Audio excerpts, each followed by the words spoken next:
take a step back today and do something a little bit different.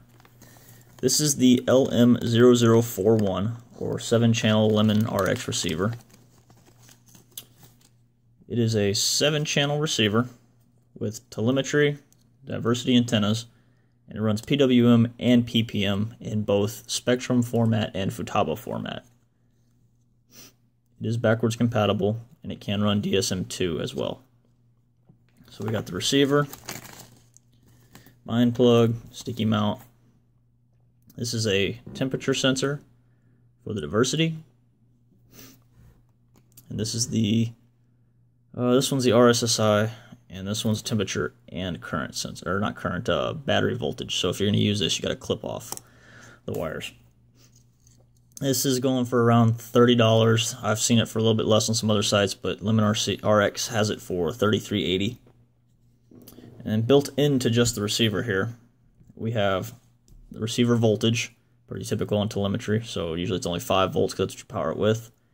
The temperature sensor is built in. There's also a secondary for more accuracy, and it will tell you RSSI. Now, I'm not quite sure how it's going to work yet because Spectrum's not really known for having RSSI, but I'm actually pretty curious myself to see how well it works, so I'm going to try it.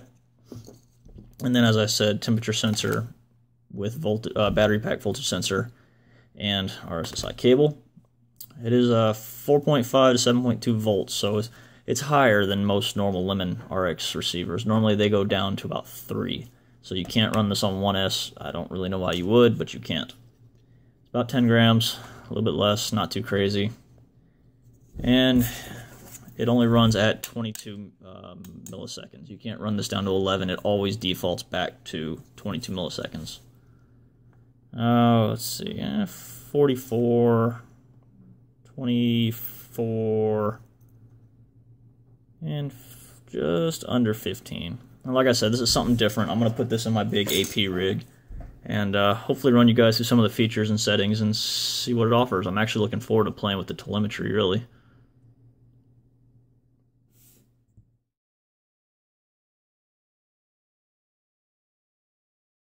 So I got it sitting on the desk, just plugged into a 5 volt. According to the manual, that A value right there is the RSSI. So I'm going to go for a quick walk.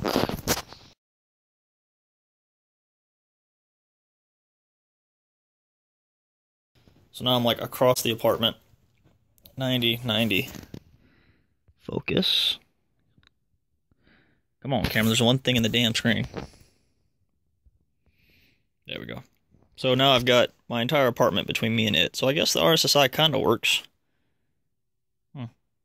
So I got her bound up on the desk. Giggity.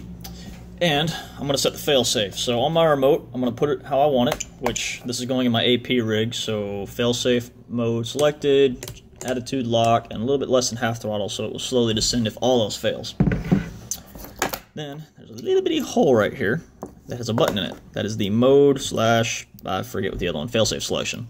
So I'm going to press it once, and the green light comes on, which means it recorded my failsafe correctly. Now I'm going to install this on my NASA, and in the interest of cutting down wires, I'm going to use it with PPM. So, like I said, there was 2 modes of PPM. The first one is the Futaba Spectrum, or Futaba stick layout, and the second one is the Spectrum layout. So, to get to these, you're going to press and hold the button. When it starts blinking blue, that means it's in the Futaba PPM F mode. To get the Spectrum, press and hold. It'll go solid. So now we have power, failsafe is recorded, and it's in PPM mode. So pretty simple from there. I'm going to attach it up next to the copter. One more just because I have everything hooked up and I'm still sitting here. We've got Spectrum with the telemetry bar showing that it's receiving. Temperature sensor's hooked up. This is the voltage off of the VBAT check. I just stuck it right back into the battery to see if it works. RX voltage. And then RSSI. I'm going to figure out how to set the rest of these later. And that's pretty much it. I've got it set up to record right now, so if I hit the trim tab, it pops up, it's recording the telemetry. So it's a pretty sweet little setup for how small it is. We're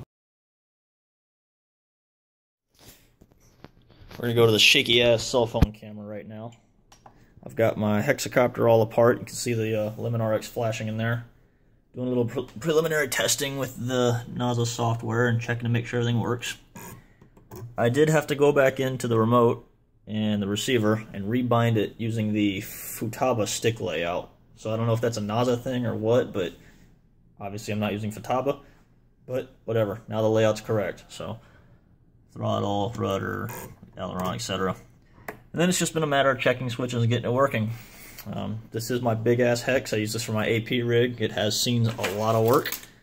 And this is the Spectrum telemetry chunk that I pulled out. AR8000, TM1000, satellite, I had an altimeter, I had voltage hooked up, and that was pretty much it. So all of that's coming out. I'm going to lose the altimeter, not that it was accurate anyway, but I'm going to gain the current sensor once that comes in, and a temperature sensor just because why not? It weighs nothing to stick in there. That was about 35, 40 grams, and the new one's only 10, so a little bit of weight loss as well, and I'm going to keep on tidying this thing up. Gotta love that BO Heli timeout. Ain't no way this thing's getting lost. Once more on the shaky cam because this thing takes up my entire desk. So I got it installed in there. I've got the one wire connected for voltage regulation. The other wires run all the way through the bottom, down the leg, and is glued to the leg for the temperature. And I'm going to go back in and hook up the RSSI signal to my OSD whenever I get to it. But for right now, I'm not going to test that part. So yeah, it's hooked up, ready to go. I've got the antennas mounted up underneath. You can see there's one right there in the middle, right there. And the other one's right here, mounted at 90 degrees for maximum efficiency for the diversity. I'm out of breath. I've been working on this thing all morning. Anyway, so now I'm going to put it all together, take it out to the field, and see how it goes. I got this thing installed. I played with it. I had a good time. I really liked it. Now here's a few of my thoughts. I love the PPM. It makes wiring so much simpler, 7 channels into 1. However, that being said, I run a camera switch on my F550, so I'm still kind of trying to figure out how I'm going to get that to work. That one wire is great, but it doesn't leave you any free channels to run anything else as it shuts off the PWM. The telemetry is great. RSSI works wonderful. Voltage works wonderful. I did install a current sensor, and I'm still working on the calibration with that. You have to recalibrate it if you install the sensor, so you can't just plug and play and go. So if you use the flight voltage that it comes with, you're fine. If you try to install the aftermarket current sensor, you got to work with it a little bit. The Failsafe works great. Obviously, we all care about that. I flew it out to about 3/4 of a mile, and it worked. I flipped the switch, and it came home. The PPM works great. Everything works great on it. I mean, $35. It's a little more pricey, but it is a 7-channel diversity receiver with full telemetry. So realistically, this is a pretty nice receiver. It is larger, so you'll want to use it on your AP type builds. But I mean, it works, and it works well. It definitely competes and replaced my AR8000 by Spectrum at a much lower cost. Once I put the AR8000 for 120 bucks, and then the TM1000 telemetry module for I think it was 60 bucks, and then all the little modules for 20, 30 each. Yeah. So this is definitely a better option. Go check them out, lemonrx.com. I'll put a link down below. If you like this video, share it, subscribe. Please like us, follow us, comment if you have anything you want to throw in, and keep on watching us. Thank you.